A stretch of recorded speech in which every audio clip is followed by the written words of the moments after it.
Welcome to the YAHOWAH blog, and back here in the library studio, I'm your host, Craig Winn. We have been continuing a series called Return to the Garden. It is among the most important stories that I could possibly share with you.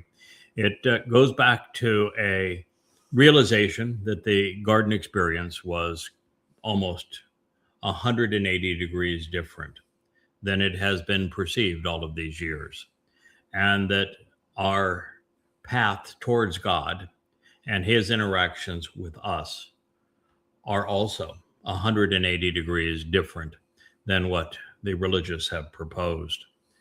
The story, before I continue, and we're now in Yasha'yah Isaiah, as he is describing the process of us returning to the garden, is that when you look at the garden experience, there was no Eve. There was no discernible fruit.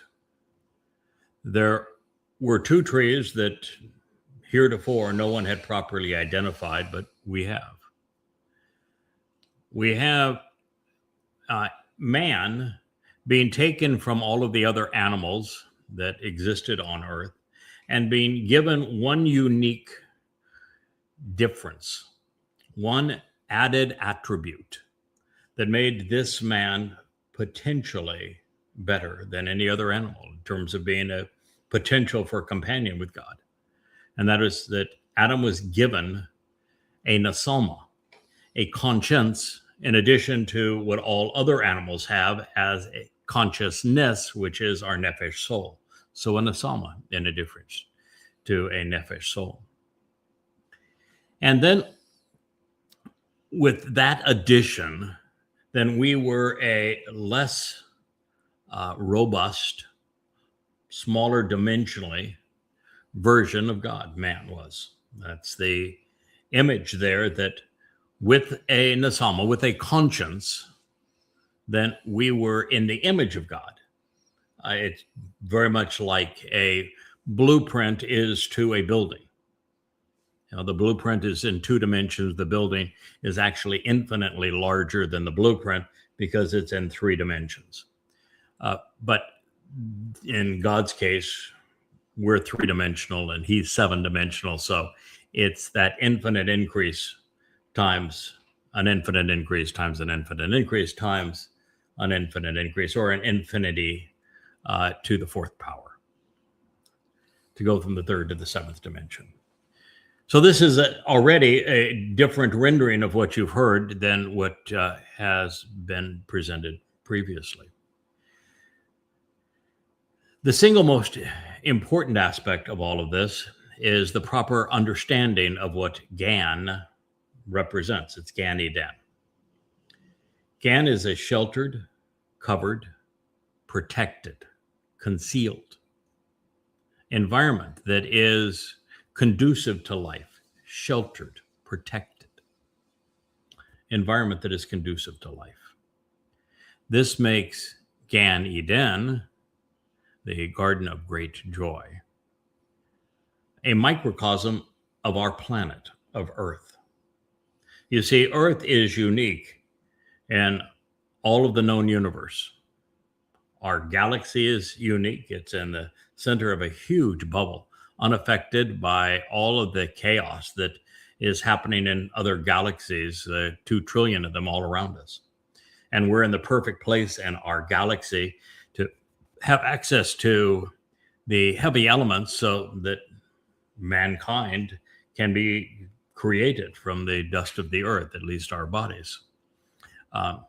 Perfect environment to minimize constant bombardment of cosmic rays and of neutron stars and supernova and all of that, and yet not so far enough, so far out that there hasn't been the explosion of first generation stars providing the heavy elements that are necessary, not only for our planet, but for life itself. And protected from all of the bombardment of other galaxies because of this bubble that we happen to be in. And then you look at the Earth itself with its moon and its star and its orbit, and it's the perfect star for life. Not a red dwarf, as are so many stars as you move further out, in galaxies that are too unpredictable, too unreliable. It is not such a massive star that it's would be way too short-lived for life to develop on our planet. It's the perfect size star, perfect demeanor of a star. And the Earth happens to be the perfect distance from that star. You see what happens with Venus, just a wee bit closer, and Mars just a wee bit further out. But it is also our molten core that spins, creating a magnetic field that is so essential to life on this planet. And Mars doesn't have one. Maybe it had one long ago, but it doesn't have one anymore. And without it, there is no protection for cosmic rays, and life cannot develop. You have to have enormous amounts of water, and again, in this Goldilocks zone where water can be liquid on the surface, and that is very precisely tuned. And you have to have a moon abnormally large that creates tides.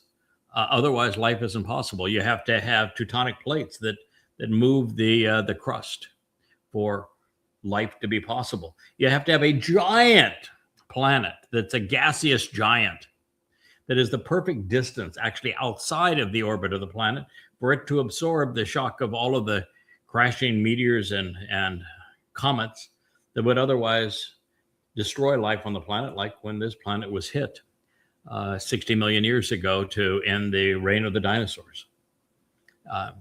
It's just one checklist after another that makes the planet just so extraordinarily rare that it is a sheltered and protective garden that is conducive to life. Eden is the microcosm of it. The other thing that's interesting in this regard is the correlation between Eden and Gan Eden. Gan from Ghana, meaning sheltered and enclosed, protective place for a garden, and Sukkah, which is from Sakak, which has the exact same definition, to be sheltered, protected, covered. So what we're actually doing with God's plan, as it's laid out in the Torah, is we're going from the garden back to the garden over 6,000 years. So we end up in the garden over the 7,000th year. And that's exactly where we are. We are just 7.5 years now away from our beginning of the 7th millennium of man. And it is on Sukkah that we will return to the garden. So why were we kicked out of the garden? Why 6 steps? Why 6,000 years in between? And why are we being invited back to the garden? That is something that I'm positive that no one else has ever shared with you before. And the reason is that in the garden, man was a flop. We failed not because of sin. There was no original sin. That's Roman Catholic malarkey. We failed in the garden because we didn't do any of the things that Yahweh needed us to do for us to be able to be allowed out of the garden in a manner that God could actually take us off of this planet and go explore the universe, which was his intent. You see, this universe that we're in is so enormous that mankind, after all of this time, has only managed to go to our moon. And only that, 6 or 7 times, and the longest being less than a week. And the fact that we're pretending to go back is only because, just like the last time we had a reason we wanted to beat the Soviets, this time we want to beat the Chinese, but no one's going to live on the moon. It's way too toxic. And the moon is 3 days distant at our present traveling speeds. And Mars, even at the best point where our orbits get sort of aligned, which happens every 24 months, 22 months, I think is the period, almost 2 years, is that at that point, it's 6 to 9 months en route. But the travel time, the distances, well, hugely disparate. The fact is, no one is ever going to go to Mars to live. Elon Musk is just flat out wrong. And I'm sure he knows it, but he doesn't want to admit it, because then what else does he do with SpaceX? What does he do with his money? What does he do with his life? But no one's going to Mars to live. We may one time send people to Mars to die, but they're not going to live there. This, and beyond that, there is a 0% chance that human beings will ever even travel there. That's how great the distances are. Now, if we were to try to travel to the nearest star, which is a lousy triplet of red dwarfs, it would take 70,000 years to get there. 70,000 years. And after a matter of 1 year, the human being wouldn't survive. Our bodies would deteriorate to the point that it wouldn't be possible. We can't survive 1 year, much 70,000 years. It's one of the reasons why Mars isn't doable. You can't get away from Earth's gravity for more than a year and expect to survive it. So this planet is unique. And we know we have a universe of 2 trillion stars, none of which we can reach.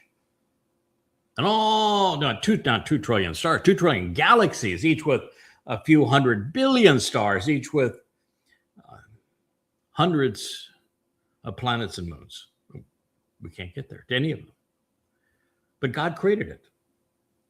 And he wants us to see it. He wants to share it. What good is something that magnificent if you don't have someone to share it with? So now back to the garden. What did Yahweh want from Adam, from this man, that he gave a conscience so he could be smarter than any of the animals? I could actually think. And the first thing he said of man, he wanted man to work, to engage, to do something, to make a contribution. He's not looking for a dependent. Adam was a dependent. He didn't contribute anything. Men have heretofore, you could count on 2 hands, maybe 2 feet and 2 hands, if you count fingers and toes, of the people who have actually productively engaged with Yahweh over these past 6,000 years. And only 2 or 3 of them are really notable, maybe a handful that are really notable, that have made a tremendous contribution. The first who listened and did what God said is Noah. The next is Moshe. After that, you get to David. Not a lot of people. Brief periods here and there, but to see it all the way through and make a major contribution, there's very few examples. So the first thing God wanted is somebody to work with him, to engage with him. God values work. He's always wanting to engage and to make a contribution to make things better. And mankind has not been good in that regard. We've been horrible. The second thing he asked a man is you be observant, shamar. I want you to pay attention. God doesn't want someone who he can take to explore the universe, and that travel companion has to be observant, somebody who closely examines and carefully considers and enjoys that process. Otherwise, we're lousy travel companions. You want to do a show and tell, you want the person you're doing the show and tell to see and think, right? Well, that's what shamar means, and Adam flunked shamar. Then God gave Adam instructions, and there's no indication that he listened or responded appropriately to them. God needs that. And when given the chance and he made a mistake, God had a remedy for it, just stop doing that. But he doubled and tripled and quadrupled down and continued to wallow in what God had asked him not to do. So Adam proved to be completely untrustworthy. And then when God asked man, why did you do that? Rather than take responsibility and say, listen, I made a mistake. Let's reset this. I should have responded differently. It's my bad. I'd like to make this a learning experience. No, he blamed God and then blamed the woman. He didn't take responsibility. The woman was even worse. So mankind just failed. It wasn't a sin of commission, as in first sin. It was a failure by omission. We just were lousy at the four things God wanted. He wants somebody that when they stumble and fall and make a mistake knows how to get back up, how to correct the mistake, how to own the mistake and grow from it. And somebody who is devoted, dedicated. And God's a hard worker. So you really have to make a contribution if you want to get his attention. And so we have to prove ourselves worthy. Adam did not. And so God is the one who went and told us that it's not good for man to be alone. And what I've shared here is you don't understand what he was saying if you think that, well, then he needs a woman and man should be with a woman. That's not what God was saying. What God was saying is, I'm leaving you. You have, in this sheltered environment, you have a 0% chance of ever maturing and developing each of those four skill sets that I'm looking for. You're not observant. You're not active and making a contribution. You're a lousy listener. And when you make a mistake, you wallow in it. You're not reliable. You're not dependable. You're 0 for 4. And nothing's going to get better if I continue to have you in this sheltered garden. You're going to have to skin some knees and fall and get back up for you to be worth my attention. So God abandoned Adam. The fall of man was created before YAHOWAH, the woman, was even conceived. So you can't blame the woman, as is the case in Islam, and a lot of Christian cults like to blame the mythical Eve. No one named Eve was in the garden. It was YAHOWAH. YAHOWAH actually means to state your mind. But God caused the fall of man before woman was even created. And woman was created in man's image for the express purpose of being of benefit to man, so that collectively men and women could earn Yahweh's respect and trust. No, you've never heard any of that before, but that's the story. And the central figures in that story are actually the trees. And the trees are not plants. They're people. The tree of lives is the greater luminary of Genesis 1. The tree of knowledge is the lesser luminary of Genesis 1. These are the two men who on the fourth day make a contribution to this restoration of the relationship by fulfilling the Moedim. What God says. They're signs relative to the Moedim, and that the lesser luminary reflects the greater luminary's light. Just as the tree of knowledge explains who the tree of lives is and how you benefit from it. We're later told by the prophet Isaiah, whose testimony we're considering now in the 11th chapter in Yasha'yah, Isaiah, that the tree of knowledge, the Etz Diath, is the Choder. One of the most important prophecies ever uttered, because he's the only person in human history that is given the seven spirits of Yahweh. One of them is Etzah, which is to be this tree who can present the entire picture that God has painted and provided for us from beginning to end. And of Diath, which is knowledge, vast reservoir of knowledge. There's 35 of these. This is the living manifestation of the tree of the knowledge of good and evil in our world today. And the greatest discovery that tree of knowledge made as the Choder with the seven spirits of Yahweh is the Dode is the Messiah, the chosen one, the Son of God, the former and returning King, who as our Savior fulfilled Pesach, matzah and bakorim in 33c, as he himself told, giving us the exact dates that he would do it in year 4000 Yah, and that he is the only eyewitness who wrote about it and told us exactly how the Romans would crucify him, which means the crucifixion victim is David, not the mythical Jesus who was created in 52 CE by Paul as a crude counterfeit.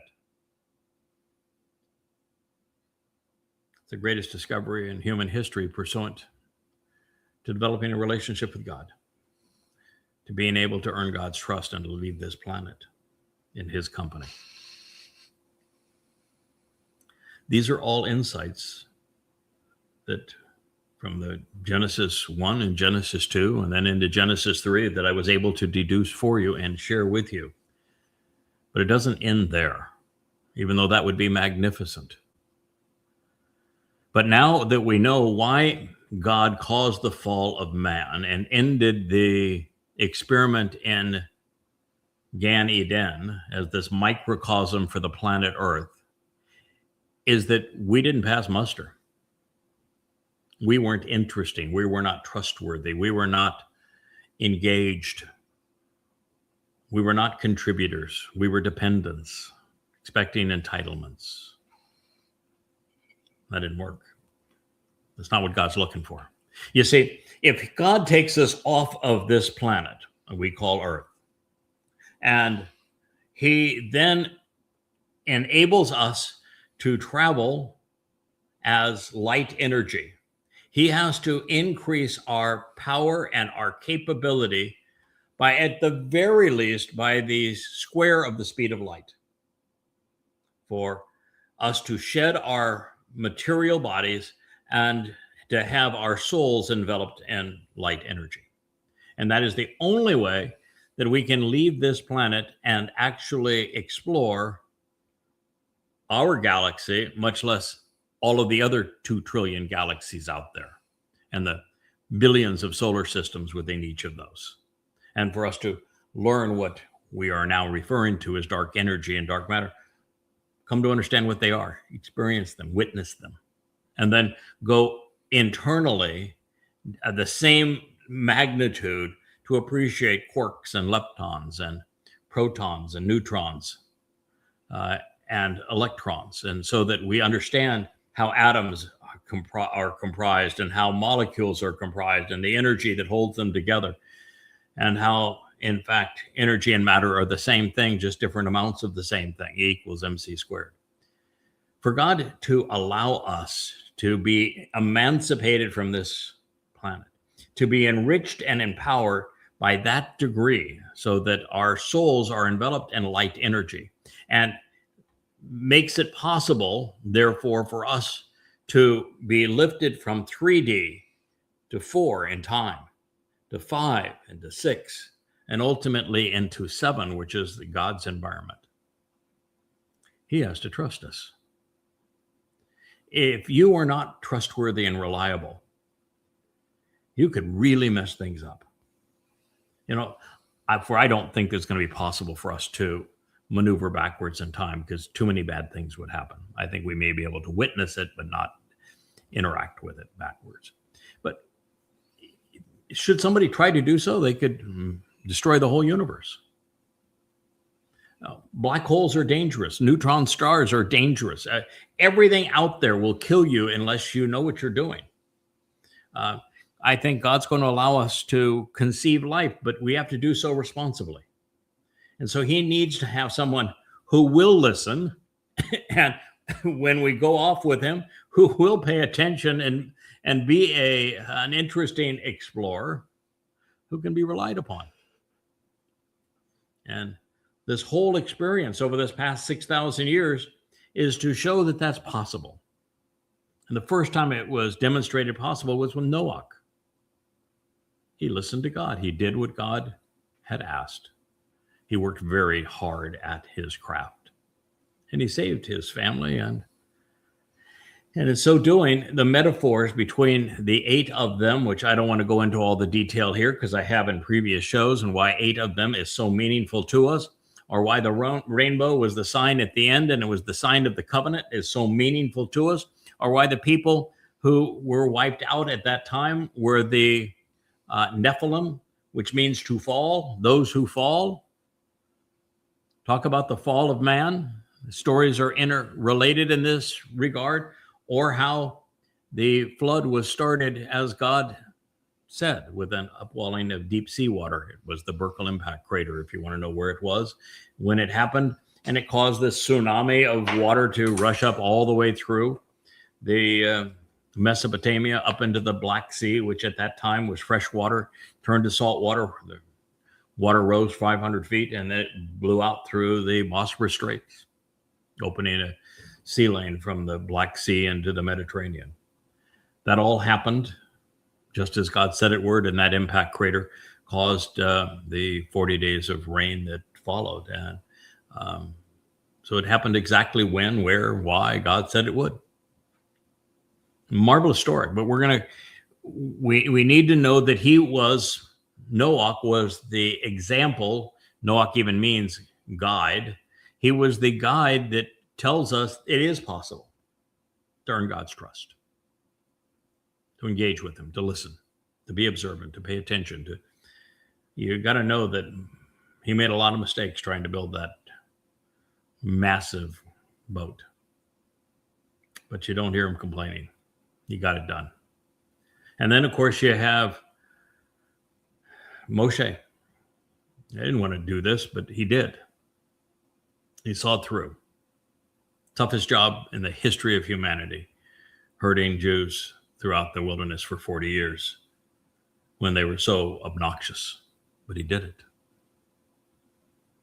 And then, of course, the greatest example in human history is Dowd, the beloved Son of God, the chosen one, our Messiah, King, our Savior. Not only produced some 100 songs and prose in the word pictures of the Mashal for us, but he is the one who fulfilled Pesach, Matzah, and Makota, making it possible for us to transition from this world to the next without our religious guilt, our lives eternal, us being adopted into God's family, being enriched and empowered by him. So Dowd made it possible for us to make that transition. That was 2,000 years ago when he fulfilled the spring mikra. But it's the fall mikra that bring us back into the garden. And that's what this story is all about. That is why we turn to Isaiah, because he is telling us exactly the timing of when these mechanisms will come into fruition. Because we have to first, from God's perspective, we have to first have a harvest of mature grain that's active in the field and stout, standing up, making a difference, being productive, and that they need to be harvested. Katsir is the Yahweh's term, in advance of the worst of the time of Yaakov's troubles, so that we are therefore given an invigorating opportunity to become much more effective teachers and witnesses and leaders going forward.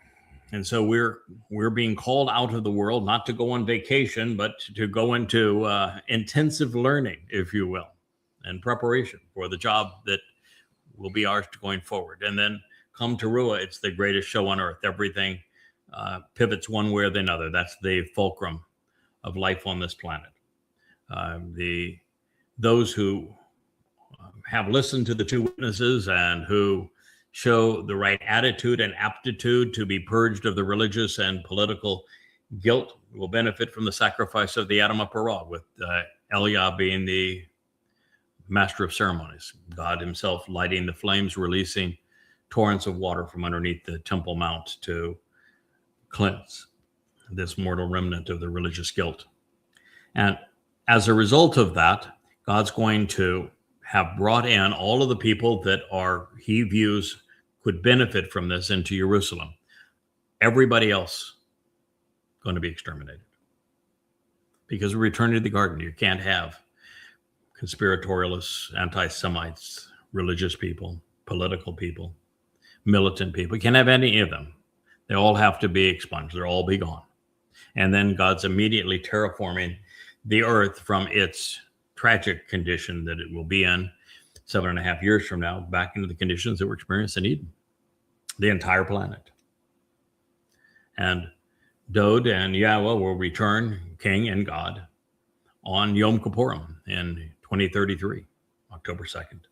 And we will re-enter the garden on the 7th of October, on Sukkah, where we'll have 1,000 years to work with this mortal remnant who has just been purged of their guilt, who have met Dod for the first time, been introduced to God, of what they're going to have to do to be worthy of leaving this planet. We've got 1,000 years to educate them, to prepare them, to equip them, to lead them, to guide them, to be role models for them, so that we don't make the same mistake as Adam. We show that God can trust us. We show that we're willing to work. We show that we're more than willing to be observant, to listen. When we stumble, we get back up. God's not looking for perfect. Perfect is boring as hell. You see, one of the things about God that most people don't recognize, God cannot be omniscient. He cannot be omnipresent. Those two things would render him meaningless, would render him the dirt itself. And if he was omniscient, then he would know all things and no relationship would be of any interest to him. God is neither of those things. But for God to continue to be infinite, which from our point of view, he is the epitome of the seventh dimension, he must continue to grow. God must grow. If he doesn't grow, he cannot be infinite. And the best way for God to grow is through shared experiences, like we do when we have a family, when we build something of value and work with others to achieve it.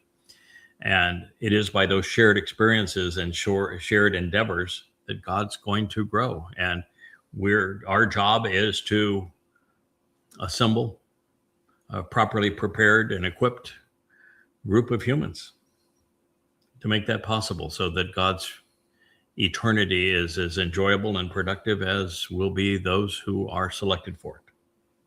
And so this is the path to it. And that's why we're now in Yasha'yah, Isaiah 17, reading about how this is going to come into fruition. So I guess that's a 33-minute introduction to where we were in our last program. But you see, my job is to explain it. Here's how the next 7 years are going to play out. It's an amazing book that walks you through the prophets. My job is to explain it. My job is to share it with you in a way that pierces right into your soul. That causes you to say, wow, that makes perfect sense. I have never heard that before, but boy, that explains that whole story in a way that's meaningful. We don't have, a woman biting an apple with long hair, handing a bite to a man, and then having God get all upset. It's not what happened at all. It's not why the story is told. And we don't have a man God arrive that men can kill, that is somehow bodily resurrected, that's unrelated to all the story that happened prior. We don't have to go through all of that, nor do we have to have all of the laws and gymnastics of Judaism or the craziness of Islam. It's just God as a father and a relationship that he is inviting us to participate in a manner that he has not only articulated, but demonstrated is feasible. So it's my job. I'm here to tell you that. I'm going to do my job the best I possibly can. Why? Because what God wanted when we began our collaboration is to demonstrate that Dod and Moshe and Noach weren't the only ones who could pass muster, who could be sufficiently devoted to get this job done, to do as God wants, to be a good listener, to go where the words lead, to be observant enough that you could write 35 of these based upon an amplified translation and interpretation of what God had written, and deduce tens of thousands of profoundly important insights that no one had perceived previously. That's my job. But it's only part of my job. The bigger part of the job is to share it with you. How you choose to respond to it, not my responsibility. It is my responsibility to share it with you as completely, as credibly, as compellingly as it is possible. And I hope that there are those among you who are motivated to capitalize on what I'm sharing. I don't get any brownie points if you do or if you don't. My job is to be as committed as is humanly possible to learning and sharing God's story, to explaining to you why you're here and how God has made it possible for you to leave this rock and explore the universe with him. So this is your opportunity. As I say, I hope you are among those who are willing to capitalize upon it. But if you're going to be part of this upcoming YAHOWAH harvest, you better get your act together. God's not looking for dependence. This isn't, Christianity and four spiritual laws. This isn't a profession of faith. You've got to respond based upon what you've come to know, what you've learned. You need to go to YadaYah.com and start reading. I'm not charging you a nickel for anything. Not looking for a following, not looking for any donations. Books are all free at YadaYah.com. Go there, capitalize upon it, learn, then engage doing what we're doing. Make a contribution along with us. There is a very dedicated team that is helping you hear this message, wherever you may be. It's your job to be receptive and respond. That's what God's looking for. And then to engage. All right, so I'm going to go back to Yasha'yah 17 now that you have a bit more of an understanding of why we're here, because it is Yasha'yah, the great prophet Isaiah, who was the one who explained how we go from the man that was booted out of the garden for noncompliance, such that we're either among this mortal remnant that's allowed back into the garden, are far better for you and for God and for Dod, our Savior, and for the prophet Yasha'yah, that you listen up and that you're part of the YAHOWAH harvest, because that's the group that's going to be so active in working together with the tree of lives and the tree of knowledge to equip this mortal remnant of Israel and prepare a family for father and son, Yahweh and Dod. So he wrote, then, and this is after he has spoken of Israel being thinned at the waist, so that the nation is no longer defensible. So that will be in the immediate proximity to what's called the two-state solution, or a Palestinian, I even hate to say that word because there's no such thing as a Palestinian, but a Palestinian state being imposed on Israel. And I know Israel is saying, oh, never going to happen. The prophets say, oh, yeah, it is going to happen. And it's going to happen soon, by the way. Absolutely within the next 18 months, possibly within the next 6. I would say I think it's actually likely within the next 6, but absolutely within the next 18. This is going to happen. And the harvest that is being spoken of here, he is responsible for this. He's called a katzir, a reaper of the harvest. He is called a zeroah, the one cultivating the seeds of a productive harvest. And those who are being taken from this world to enter the 7th dimension, to recharge and prepare for what follows, are called Qamah, which is standing grain. Let me read it to you. then he will actually be, and it will come to exist, that someone who can be compared to the Katsir, the reaper of the harvest. He will be collecting and assembling, the ingathering and withdrawing while escorting, this is Asaph, the Qamah, the standing grain. It is grain, particularly wheat, we're told in the Torah, which is established upright, on the stalk, still in the field, grown, mature.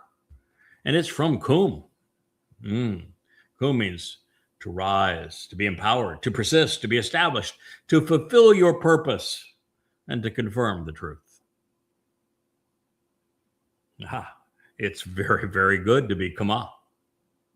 It's a lot of responsibility to be Katsir.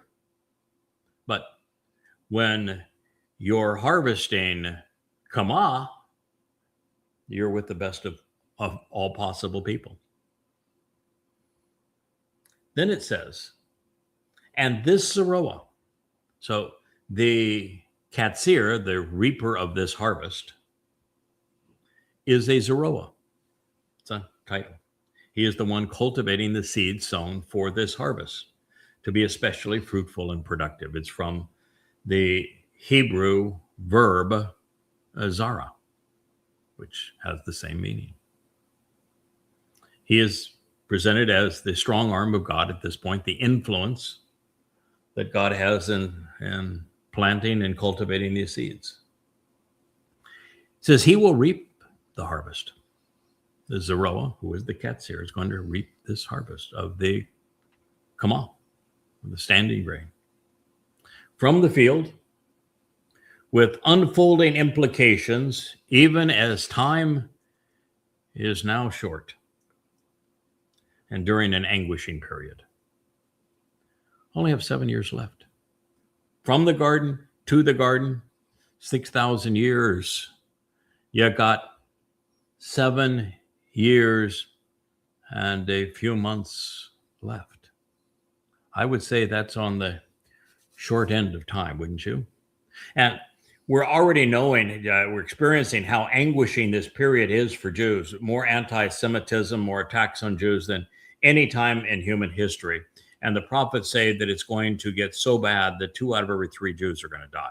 That's how bad this is going to get with anti-Semitic attacks. And it's primarily because there will be an Al-Aqsa flood 2.0 that will be hugely worse than Al-Aqsa flood of October 7th, 23. Time is running short. The time that's called the time of Jacob's troubles, the time of Israel's troubles, it's upon us. It begins in 5 months. It's already bad, but the time of Jacob's troubles begins in 5 months. It runs all the way through Towrah of 2033, 7 years. It's an anguishing period. Time is short.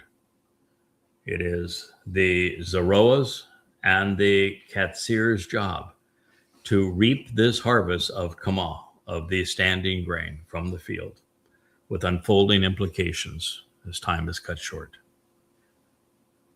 And as we read this in the previous statement, where he is responsible for the ingathering, he is also accompanying the ingathering and it's escorting those home, because it can be very different when we come to Towrah, where the same Zeroah, he stays behind on that harvest. More to do. And so this is an anguishing period of Katsir. And it then reads of Shebolim for first fruits, following as a stream of grain.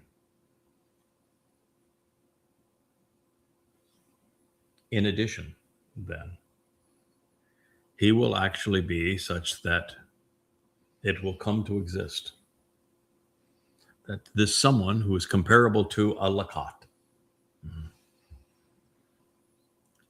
Very similar role, but different. Same man. The one who gleans, a final, smaller, more challenging in gathering, is going to rapidly remove what remains. So after this katsir of standing grain, which is Shabuah, Torah is very clear of the Shabuah harvest being of standing grain. That's Shabuah. The same man, 7 years later, is going to be responsible for a Laqat. And that means that he's going to be the one who gleans a smaller and more challenging ingathering. And he's going to rapidly remove what remains. A man who takes what's left after the initial harvest, even as the yield diminishes and it's more laborious to pick and collect. And this time, Shabolim again of the first fruits on the stems, off the main branch, appearing out of a torrent of floodwaters, moving as a stream from one place to another in linear fashion. It's a stream of light, and it's going to be very closely timed with the release of floodwaters underneath the Temple Mount, which will purge the mortal remnant that is being brought into Yisrael as this final harvest, this gleaning takes place. And it says this is going to occur in the profound depths of Rephaim, where the sick will be healed and the defective will be restored, while those who are feeble will falter and the souls of the dead will remain. Yasha'yah 17:5. All I can tell you is, since I have been over this passage and detailed every word for you previously, is that that's one of the most profoundly important pronouncements ever made, and it is pertinent to exactly where we are right now. Because this Shabuah harvest and this vexing time of trouble will transpire either this next Shabuah, the 22nd of May, 2026, which is a Shabbat, or it's going to occur a year later on the 11th of June, also a Shabbat of 2027. Either 5 months or 18 months away. You want to be part of it, and you cannot be part of this at the last minute. There will be no last minute attendees. This is mature, standing grain. No last minute. Oh, well, I'm going to continue to live my life just as I am, and maybe at the very end I'll do something that indicates that I can be trusted. No, you need to be about your choice now. It's a lot to learn. The purpose of the Shabuah harvest isn't to take babies and to give them milk. It's to prepare men and women who have proven and demonstrated that they're active learners, that they know what God has offering, what he has communicated to us, and what our responsibilities are. And of course, that second harvest, that gleaning of those who were left is on Towrah 7 years later in 2033. Now, still speaking of the Bashar that was mentioned earlier, the Katsir, which is the harvester, the Laqat, the gleaner, and the Zeroah, the one who is following in the footsteps of Moshe and Dot, as the first two Zeroah, who is preparing this harvest, collecting it, cultivating it. And he will remain. So this is different now, isn't it, on Towrah than it was on Shabuah, where he accompanies those being harvested. And this time, he will remain. He will endure being left behind, with the remainder as flesh and blood, having caused people with physical bodies to be spared as a remnant. La Sha'ar. Just one word. Rocked my world. I hope it inspires you. Sha'ar is then in a Washa'ar, would be then in a close relationship. He, speaking of the Zeroah, of the Katsir, will stay behind. His body will serve as a reminder for the remainder of the extended family who are still leavened, a remnant of blood relations left over and remaining as physical beings. Sha'ar means to remain and to be left behind. It is written identically to sha'or, meaning leavened. Sha'ar being a remnant, a remainder, and the residue. And sha'ur, physical body, comprised of flesh and blood. A corporeal mass of meat and a blood relative. Nifl, perfect, third person, masculine, singular. Where the subject, who is the Zeroah, who has been cultivating the fruitful harvest and productive gleaning, will carry out and endure the action which is to be left behind while causing others to remain in physical bodies based upon the choices he and they have made. And that concludes with, he will do all of this during the harvest, during Towrah, which is what is being described here. And that's 17:6 of Isaiah in part. Now, only two words in Hebrew, washa'ar and bahu. And yet, as I say, they rocked my world. Rendering them correctly brought me back to a conversation that I've shared previously that I had with Yahowah after meeting my wife, Leah. This goes back, I guess 8 years ago. We were concerned over our Labrador puppy. She's right now no longer a puppy. Right here at my feet, she's snoozing as she does during these shows. And her name is Asher. I named her after the first word I translated in Hebrew. And I asked Yahowah if our beloved pet would be coming with us on Towrah. I knew God loves animals, particularly dogs. Koleb was one of his very favorite people. It's the Hebrew word for dog. And God's answer was shocking to me at the time. I didn't understand it. He replied, so where do you think you're going? I had no idea how to process that. Now I do. I'm not going anywhere on Towrah. I'm staying behind because I'm the Towrah sacrifice. I am the Adam of Parah. So now I know the reason for his answer. Nowhere. Nowhere and everywhere. I will not be joining the covenant members gleaned on Friday evening, the 23rd of September, 2033. Instead, I will sha'ar. I will remain behind as flesh and blood. As the sun rises on the Shabbat of Towrah, the 24th of September, 2033, year 6000 Yah, going to be the most extraordinary 24 hours in human history from that evening, what happens that night, and then on this magnificent day.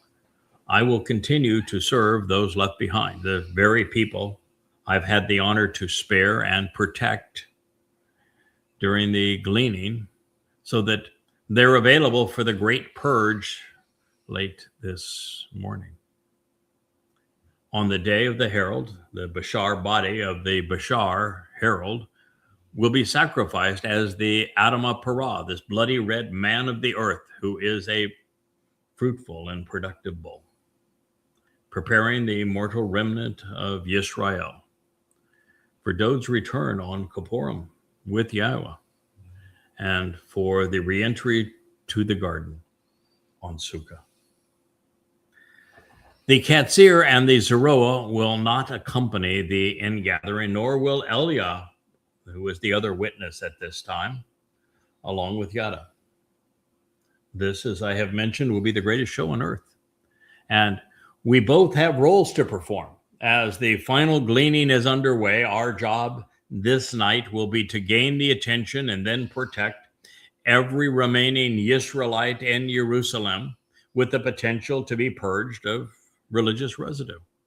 And all the while, Yahowah is going to be releasing 4 chariots from Shamaim, 4 means of conveyance, And one of them, Elia and I are aboard. It's the red one. That's the purpose is to gather every Israelite in Jerusalem that has the potential to benefit from this sacrifice.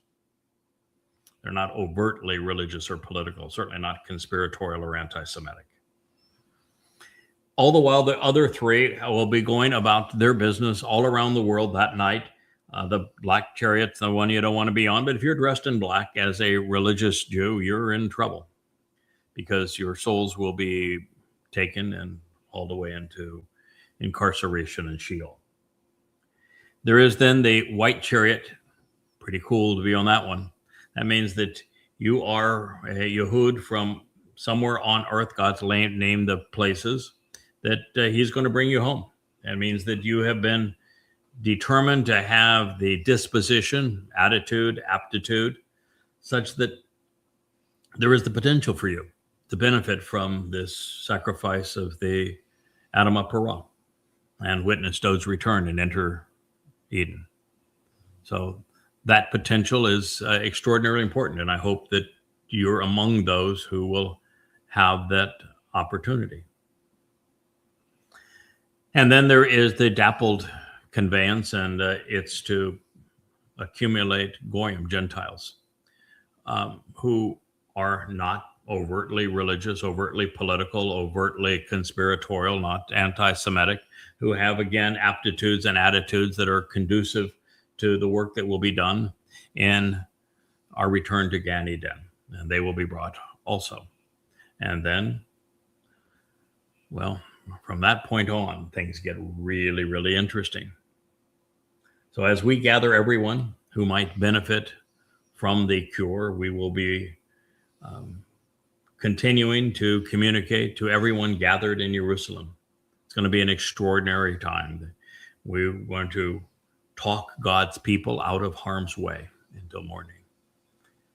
And we know what's going to happen now on the black chariot that will haul away the overtly religious. The white conveyance will be next and bring in a world of Israelites and Yehudim who are not overtly religious.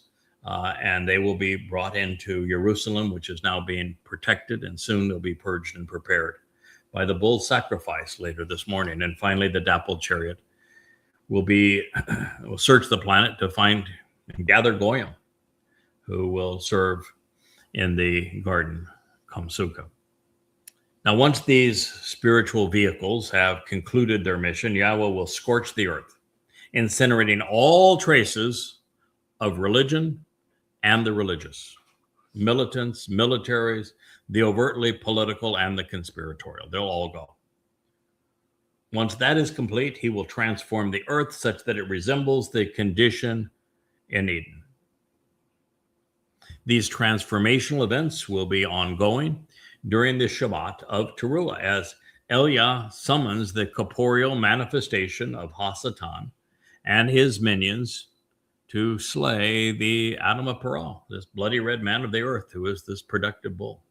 Doing so for all to see on a Temple Mount that has already seen the Dome of the Rock and Alaska Mosque purged, removed, destroyed. The Temple Mount itself brought back to pristine conditions, and God is going to erect a tent of the restoring witness there. He will have brought in back the Ark of the Covenant with its Kaporeth, its mercy seat. The 2 tablets of stone will be there. An original copy of the Torah will be there as well. And then at that moment, Elia is going to summon the corporeal manifestation of Hasatan. This will be his last act. And my body as the Adamah Parah will be beaten to death, which is why Sha'ar was selected to tell us that the sacrifice is being left behind as a remainder, as flesh and blood. And on behalf of this Sha'ar, this mortal remnant with physical bodies, they're going to benefit from this sacrifice. It's going to be Numbers 19 meshed with Numbers 5. So in that this sacrifice is of the Bashar, this human herald, the Katsir, the reaper of the harvest, and the Zeroah, this man cultivating a productive harvest. And he's clearly a man, as is the Adam of Parah. I was surprised knowing that, well, I was going to be beaten to death by Satan. I had not anticipated that. And that's going to happen for all to see.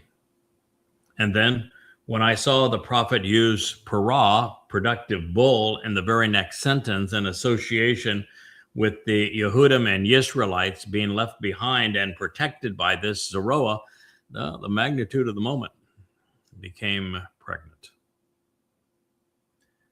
Yahweh was explaining how, when, where, and why. The Adam of Parah of Numbers 19 would resolve the guilt associated with Dod's bride of Bamidbar 5.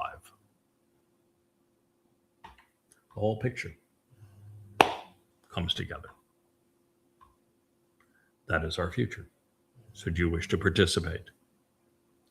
So in Sha'ar, it's all there. He, speaking of the Zeroah, will be staying behind.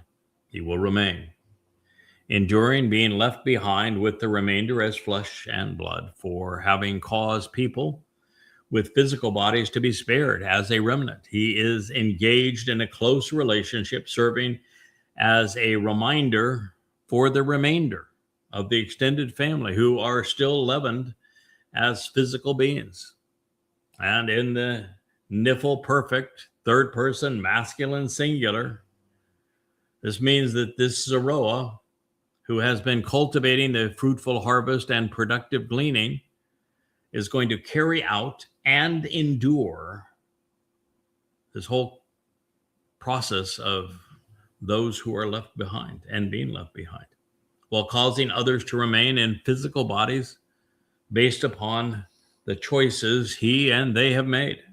And by concluding the prophetic pronouncement with Bahu, the final Zeroah and the Katsir will serve the mortal remnant of Yisrael throughout the whole of Towrah. So as we consider what comes next, it is helpful to know that Oliyah, immature fruit, describes those who don't yet know Yahweh or realize all Dod has achieved, but who still possess the potential, given the opportunity, to mature and grow. Those who are left represent the mortal remnant who have survived the time of Israel's troubles and who are now gathered around the Temple Mount to listen to Elia and Yada. And since they were harvested or unharvestable because they were not properly mature, this means that they missed the Towrah Laqat because they had not accepted the terms and conditions of the Bereth covenant or availed themselves of the Moedim, the restoring witnesses, being Olilah, infantile, and still a bit capricious. They were set aside, and they will be given time to grow up and mature. Yasha'yah chose Ka Nokesh Zayet to reveal an important association between the beating of this olive tree and the choder stem and branch, who is the Zeroah, who will be lashing away in order to dissuade Jews from clinging to Judaism. Let go! It's particularly clever because branches were actually used to strike the trees to dislodge the last of the fruit. It was the prescribed method of harvesting olives. And in this case, since Yasha'yah revealed that the choder is Etzah and Dayath, providing the counsel of the tree of knowledge, he is trying to garner the attention of these remaining Israelites so that they might learn enough to let go. Let God take it from here. Shanaim in this passage is a dual noun, and it's also a number, which is most commonly rendered as two, but it can also convey a pair, both, or a double portion, even twice or a second time. There was no wa used to connect shanaim and shalosh, three or third. Therefore, while I've rendered the phrase two or three, the other options are pairs of three, an additional time for three, or a double portion for a third. And either way, all these ways, it's likely addressing some multiple of these numerals as we consider the full implications. Gargar is a bit of a challenge, of course, since it only appears this once in the Torah, the Nabeim and Wamizmor, making it subject to interpretation. Based upon this context pertaining to the olive tree, it is typically rendered as olive berry. However, on 4 occasions, garar becomes garorth, which in this regard is used to speak of one's neck. Solomon uses gargoth in this regard in his first mashal, proverb, stating that the instruction and teaching are wreaths for one's head and ornamentation for one's neck, gargoth. In Proverbs 3, which I assume would be from Dode, he encourages us to persist with kindness and truth, such that they are bound around our gargoth, neck. And he states that intelligence and discernment should adorn our gargoth, throats. There's also the possibility that gargar is an emphatic duplication of garar, to be caught and taken away. Lastly, with 2 letters in common, it may also be influenced by the verbal root gara, which is to restrain, abate, keep back, diminish, and withdraw. I'm going over all of these words because it's essential that we understand the essence of what the prophet Isaiah was communicating on behalf of Yahweh. Yahweh has been the speaker. He continues to be the speaker. God is very bright. He can communicate on many levels simultaneously. The Hebrew language is rich in symbolism. And so that's why I'm going into such detail here. This statement in Yasha'yah 17 is the very foundation upon which the fulcrum of who will have the opportunity to come back into the garden and who will not, and who will be there to serve those who are given this opportunity. It's all laid out here, the timing of it, a complete understanding of who the players are and what they're offering and what God is achieving in his overall timeline is right here. So it's really important that we consider the full implications of every one of these words. And I want to open them up to you, knowing that you're receptive to learning, so that you can participate in this process and make conclusions on your own. Now, it speaks of Rosh, which means top, most crucial, foremost, and uppermost. And this would be Yehudim, differentiated from Yisrael in this context. They are the beloved of Yah. It is to distinguish the tribe of Dode from the part of the family that was fractured and cut away long ago, 2,700 years ago, by the Assyrians. Amir is from Amar. It means to talk. So it's a talkative branch. Now, this is to suggest that the choder is somewhat verbose. Well, because he has a lot to say. I hear you all chuckling out there. Stop that. Just kidding. With these concepts now thoughtfully introduced, let's proceed with the translation itself and consider the potential implications of the concluding phrase once we have rendered it all. It begins, Olel ah, immature fruit, thrust aside and left on the stems and branches. The unharvested, forcefully pushed away because it's too young, and it is purposely remaining on the vine or the branches by the reaper from alal to be diverted and set aside as a result, of being juvenile, still capricious. As would be the case when an olive tree is beaten from all around to shake off some of the fruit. Now, be really careful here. This is an olive tree, which means that all of this that is transpiring on Towrah here is pursuant to Yisrael and Yehudim. They are the olives. They're wheats of Shabuah, Goyim, and Yehudim, and Israelites. This is an olive. We're dealing with Israelites now, and Yehudim. So, immature fruit thrust aside and left on the stems and branches, as would be the case when an olive tree is beaten from all around to shake off some of the fruit. 2 or 3, a pair, both, a double portion. Removed olive berries held back by the neck and taken away. Removed and crushed fruit from Gerar to be caught and taken away, to have been held back and restrained by the throat.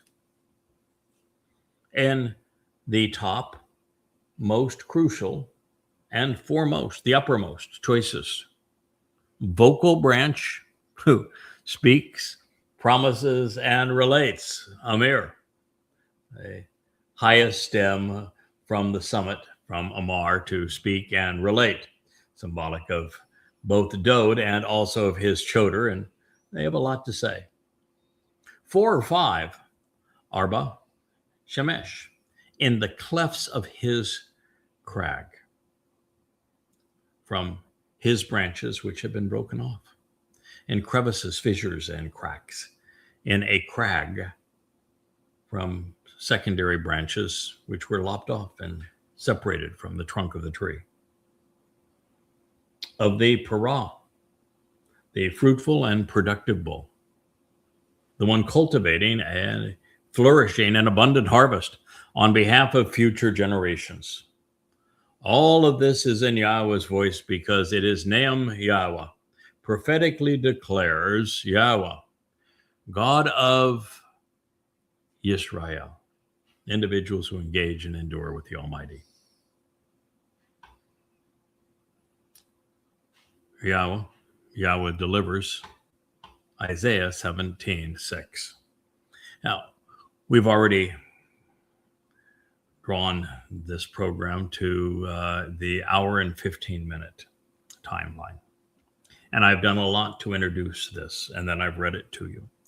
And we're not going to be able to expand on every nuance of it, but I do want to share with you key aspects of it, even after having covered every possible word. Before we go, and we may pick up at this point in our next program. Yahweh's fond of repetition. He's very fond of repetition. God's style of teaching is he tells us what he's going to tell us. He then tells us, and then he reminds us of what he has told us. I like his style. So immature fruit thrust aside and left on the stems and branches. These are the olives representing the Israelites who were not ready, not prepared for that final gleaning on Towrah that the evening before. And this is the case with an olive tree that's beaten from all around. That's the way they were gleaned at the end, trying to shake off some of the fruit, which is to beat it with a stem, which is what the choder is, a stem. And we don't know if it's 2 or 3 that are removed from the of the olive berries that have been held back, taken by the throat, if you will, and taken away. The jugular, if you could say that as well, keeping them from spewing out nonsense that would exclude them from this process?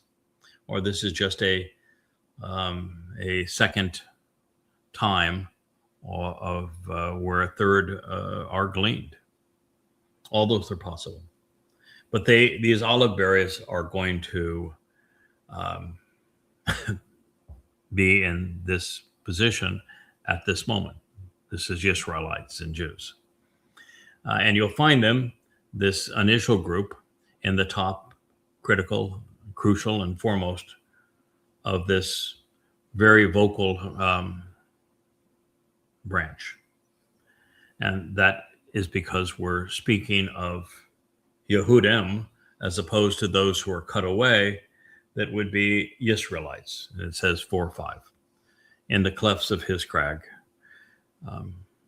My name is from the Celtic word meaning crag, Craig. It's descriptive of the same individual. These have been broken off. This will be Israelites. Parah is the Hebrew word not only for productive and beneficial, but it is bull from par. And he is the one who is cultivating this harvest, this now part of this process on behalf of future generations, because we've now gone from the Katsir for Shavuot to the Laqat of Towrah, always operating as the Zeroah cultivating the harvest, who is now the Parah, this fruitful and productive bull. He is the Anima Parah. And we have this prophetically delivered by Yahweh himself, who I think can be trusted in this regard.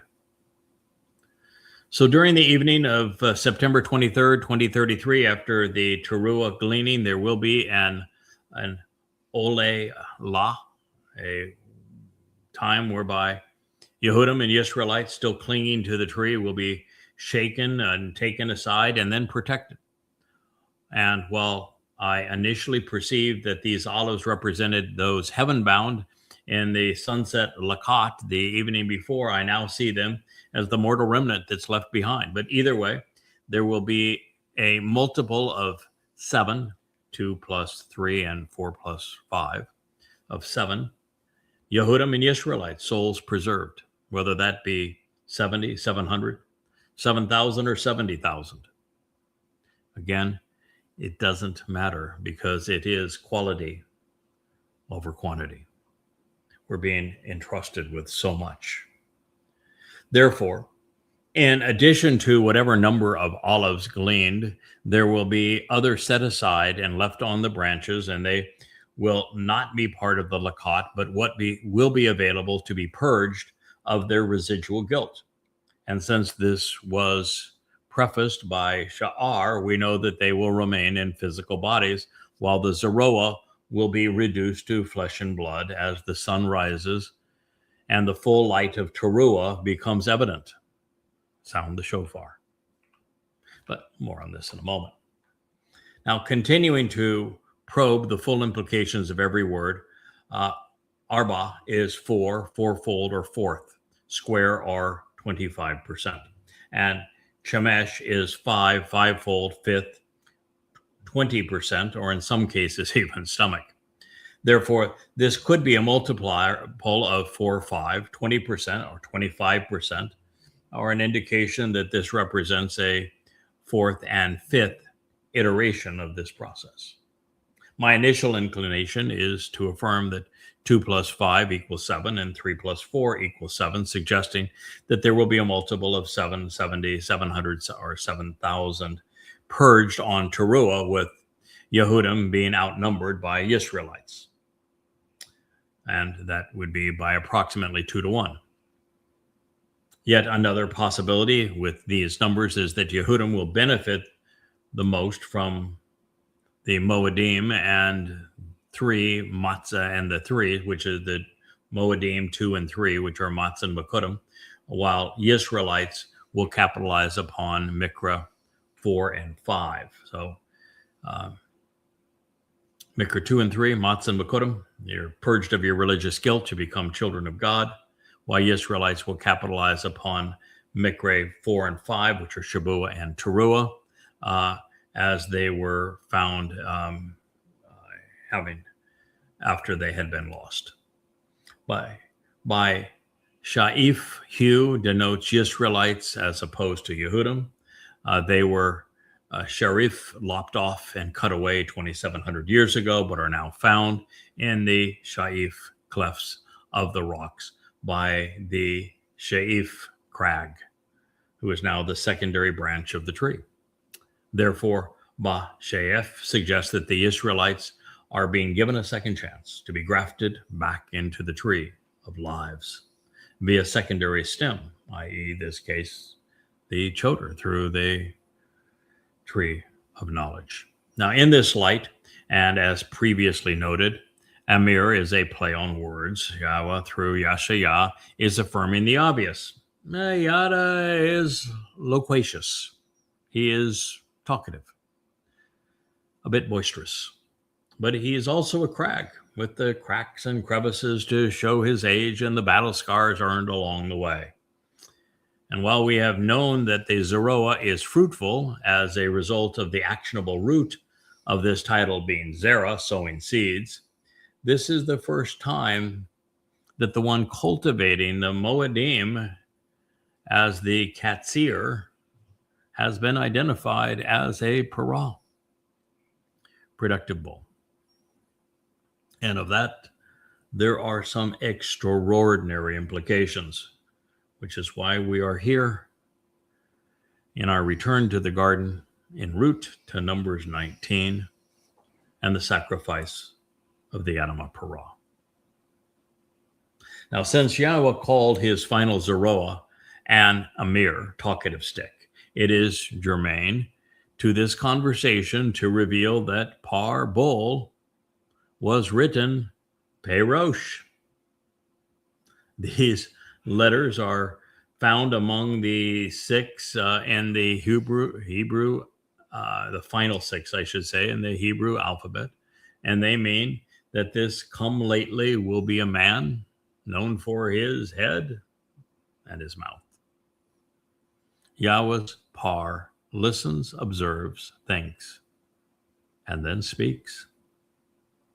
That is why he is the Kol, voice of God. It is also insightful to reveal that Parah, the productive one, is scribed when it has the hey ending. It's Pe Rosh Hey, which is presented as the mouth, the head, and the person standing upright in the original script of the Torah. This affirms that the bull with the big head and mouth, well, he's human. The productive one pursuing the harvest is an exceptionally vocal, observant, and thoughtful man who takes a stand to point the way to God. In his final act in this role, he is dubbed the Adamah Parah, this bloody red man of the earth who is a productive bull, which is perceived by many to be the red heifer in Bamidbar, Numbers 19. So as the case with many words sharing the par root of bull, para is identified as to expose, to dismiss, to uncover, and then to absolve. This is relevant because the Adamah Parah's ensuing sacrifice on Teruah on behalf of those left behind is to unbind and discharge with payment remitted, to overlook the penalty that would otherwise be incurred. Foreshadowing what the bull will endure as we consider this ordeal in the fourth book of the Torah, Parah speaks of bearing the skin and smashing away at it to provide compensation. He's going to be beaten to death. Describing the nature of those bludgeoning the man in the guise of the bull to death, Parah reveals that an unrestrained man or unrestrained mob will be attacked by a man and that they're going to be out of control. The related Peretz and Perek speak of the Choder's adversary, Hasatan, a savage and cruel creature who is violent and ravenous, and is a thief, devoted to death and destruction in the most ruthless, barbaric, and brutal manner. He is a rapturous and ferocious robber. Of Satan's minions, Perah says that they are a brood of brats and swarming rabble, chaotic and violent youths.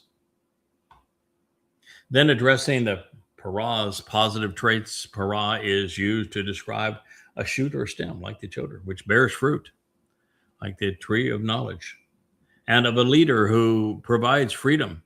This is, in this regard, the related Pare depicts a fruitful harvest, producing young offspring consistent with Zeroah. This may be why Perah is defined as a bud which blossoms, addressing that which will happen when the Zeroah's nephesh soul succeeds in this regard. In the waning hours of Teruah, Perah, the soul, will fly away, making a linear motion through the air to Shamayim as his body is incinerated, along with Yisrael's guilt. So in all of this, we are witnessing why Par Bol becomes so much more as Perah, just as the case with Etz tree and Etzah counsel on the entire picture, and Adam, man, as Adamah, bloody red man of the earth. Para, which means to release, to let go, to cast off, totally emancipated in this context, would be reminiscent of let my people go. It reveals an invitation to another Yatsa, Exodus, this one from Babylon, courtesy of Yahweh's Perah. And in this context, it's interesting to note that a Peraz is a prince who governs. He is the fighter who defends. When spelled with an Aleph rather than an Ain, Para means to thrive in fullness. This is germane because the Perah, he is King David's herald, a prince to the king. And while the tertiary definition of Perah is deduced from the feminine suffix added to par bol, the actual meaning of the word is to be productive and fruitful, cultivating offspring through an abundant harvest. To Perah is to cause others to sprout and blossom, flourish, and grow, for them to thrive and mature. It's a noble ambition. And should anyone think that the Perah productive and fruitful bowl was inadequate by itself to equate these events of Yom Teruah, of the herald, this day of the herald, with the prophetic portrayal of the Adam of Perah, the bloody red man and productive bull in Bamidbar, Numbers 19, well, perhaps Yasha'yah's next pronouncement will be sufficient, especially when considered as part of this prophecy. And the context it reads, then he will actually be, and it will come to exist, that someone who can be compared to the Katsir, this harvester, will be collecting and assembling the ingathering and withdrawing while escorting the Qamah, the standing grain, which is established and ready to rise. And this Zeroah, one cultivating the seeds sown for this harvest to be fruitful and productive, he will reap the ingathering from the field with unfolding implication, even as time runs short during an anguishing period for the first fruits flowing as a stream of grain. In addition, then, he will actually be someone consistent with a Laqat, one who gleans the final, the smaller, and the more challenging ingathering, rapidly removing what remains of the fruit on the stems off the main branch, peering out of a torrent of floodwaters, moving as a stream from one place to another, in the profound depths of Raphaim, where the sick will be healed and the defective will be restored, while the feeble will falter and the souls of the dead will remain. And he will remain enduring, being left behind with this remainder as flesh and blood, for having caused people with a physical body to be spared as a remnant during this process. Immature fruit thrust aside and left on the stems and branches, as would be the case when an olive tree is beaten from all around to shake off some of the fruit. 2 or 3 or a second and third time, removed olive berries held back by the neck and taken away in the topmost crucial and foremost vocal branch, who speaks, promises, and relates. 4 or 5 on the 4th and 5th in the clefts of his crag, from his branches which have been broken off, of the parah, this fruitful and productive bull, the one cultivating a flourishing and abundant harvest on behalf of future generations, productively and prophetically declares Yahweh, the God of Israel, of individuals who engage and endure with the Almighty. So therefore, according to Yahweh, a man will arrive who is comparable to a katsir, a harvester, collecting, withdrawing, and escorting the Qamah, standing grain, which has been established and matured. This Zeroah, one cultivating this productive harvest, will gather it in from the field as time runs short during a vexing period as a flowing stream of grain. Then, in addition, he will serve as a Laqat, one who gleans a final, more challenging in gathering, rapidly removing the fruit as a torrent of floodwaters suddenly appear, thereby curing and restoring the infirmed. He will remain behind as flesh and blood, and while enabling a mortal remnant, I should say, now considered too immature as fruit to have been harvested, so they're set aside as they're whacked off this olive tree a second and third time by the most crucial of stems and this vocal branch. A 4th or 5th attempt will leave them in the crags and the branches of the parah, of the productive bull.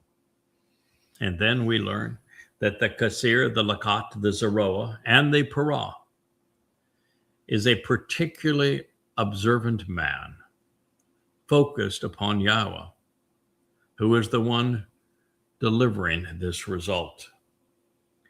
In that day, this man, Adam, he will be particularly observant, actually and consistently paying attention, highly regarded, and he will accept. He will shalah. He will look favorably toward and respond appropriately to the Almighty. Yasha'yah, his maker, the one who will engage and act with him to get this done. And his eyes, they will choose to continually look to the Kadosh, set apart one of Israel.